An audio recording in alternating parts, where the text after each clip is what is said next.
खुशीपुर एक बेहद सुंदर गांव था, जहां चारों तरफ हरे भरे खेत, बहती नदियां और ऊंचे ऊंचे पेड़ थे।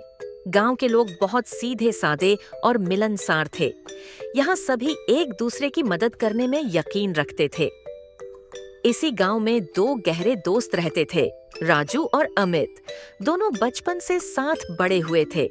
स्कूल जाना, खेतों में खेलना, त्योहार मनाना, सब कुछ दोनों साथ करते थे। राजू एक गरीब किसान का बेटा था।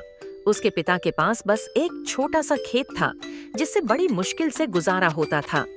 दूसरी ओर अमित एक जमींदार के परिवार से था। उसके पिता के पास ढेर सारी जमीनें और संपत्ति थी। लेकिन इन सब के बावजूद दोनों की दोस्ती में कभी कोई फर्क नहीं आया। गांव में सब कुछ अच्छा चल रहा था, लेकिन अचानक ही हालात बदल गए।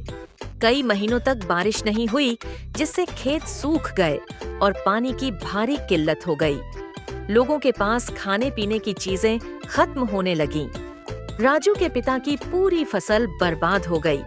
अब उनके घर में चूल्हा जलना भी मुश्किल हो गया था। उसकी माँ दिन भर खाली बर्तन लिए बैठी रहती, क्योंकि घर में अनाज का एक दाना भी नहीं बचा था। दूसरी ओर अमित के घर में किसी चीज की कमी नहीं थी। लेकिन जब राजू के हालात बिगड़ने लगे, तो उसने अपनी परेशानी अपने दोस्त से छिपाने की कोशिश की। एक दिन अमित ने देखा कि राजू बहुत उदास था। क्या हुआ राजू? तू आजकल बहुत चुप रहता है। राजू ने पहले कुछ नहीं कहा, लेकिन अमित के जोर देने पर उसने सब कुछ बता दिया। अमित दौड़कर अपने घर गया और अपने पिता से कहा, पिताजी, हमें राजू के परिवार की मदद करनी चाहिए। लेकिन उसके पिता ने साफ मना कर दिया। बेटा, ये हमारा मसला नहीं है। अगर हम अपनी संपत्ति सबको बांट देंगे तो खुद भूखे मरने की नौबत आ जाएगी। अमित को यह सुनकर बहुत दुख हुआ, लेकिन उसने हार नहीं मानी। अमित ने चुपके से अपने घर से चावल, आटा और दाल निकालकर हर रात राजू के घर के दरवाजे पर रख देता। राजू की माँ यह देखकर हैरान थी। कौन है जो हर रात हमारी मदद कर रहा है? एक रात राजू जाग रहा था और उसने देख लिया कि अमित खुद उनके घर खाना छोड़कर जा रहा था। तू ये सब कर रहा था? राजू ने आंसुओं से भरी आंखों से पूछा।